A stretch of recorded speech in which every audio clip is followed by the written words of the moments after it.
Hi, I'm Rebecca Brand, and I'm going to make a gluten-free dressing, which is also stuffing. It can be for your turkey or a side dish. It's the same recipe. I made one of these on my channel, and I got tons and tons of hits, and I thought it's time to do gluten-free. The ingredients for this dish are gluten-free bread, of course, butter, sage, onions, celery, carrots, and broth. I made this broth recipe out of a chicken days before Thanksgiving, and I'm making this days before Thanksgiving too, because you can stick it in a refrigerator or freeze it and then just heat it up the day of. This is a great dish to take to a dinner that your friends or family is having. Let's get started. To get to the finish line fast, turn your burner on high and put in 4 ounces, which is 1 stick, which is 1/2 a cup of butter. And to that, add 1 cup of chopped carrots, 1 cup of chopped celery, and 1 cup of chopped onion. How to chop vegetables fast is on my channel, so check it out. Each one of these individually.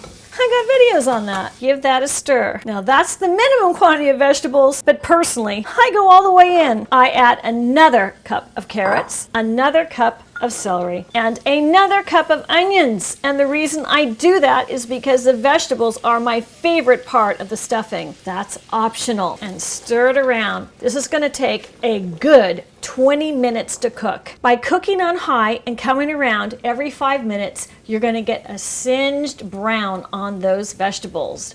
And that singed brown is amazing because it's going to give a caramelized sugar taste to your vegetables. That's the secret of a super rich, flavorful dressing. Now let's add the bread. All of that quantity has now shriveled up and cooked and concentrated the flavors in every little bite of those vegetables.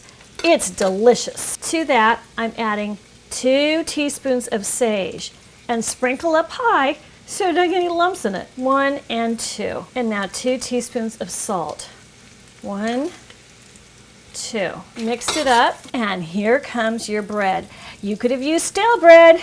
That bread I had was a little firm and a little bit older. So that's the perfect kind. It's going to soak up all the flavors. And toss it like a salad. Oh yeah. Now drizzle, drizzle, drizzle, drizzle. Time for us to go to cooking school. Drizzle in your 2 cups of broth and give it another toss. That broth is going to get soaked up by that dryish bread. I never worry about if my bread's dry enough because let me tell you, moisture's a good thing in stuffing. And time to scoop it into a baking dish, or you can shove it in your turkey. Oh, yum. I want to try some right now. I'm using this really great bowl because it's nice and thick and it can go in my oven.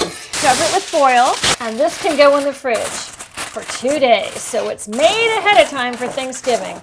Or you can freeze it too, but it'll be ready to go. And then you bake it at 350 for 45 minutes, right before dinner. 45 minutes if it's cold is good enough.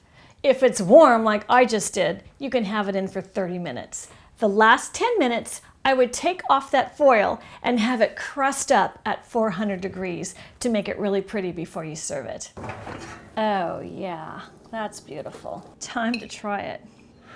That's hot.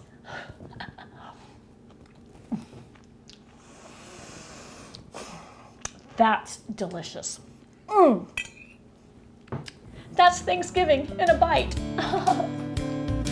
I'm Rebecca Brand. Subscribe to my channel and let's keep making great recipes like great recipes for Thanksgiving and maybe a gluten-free stuffing this year.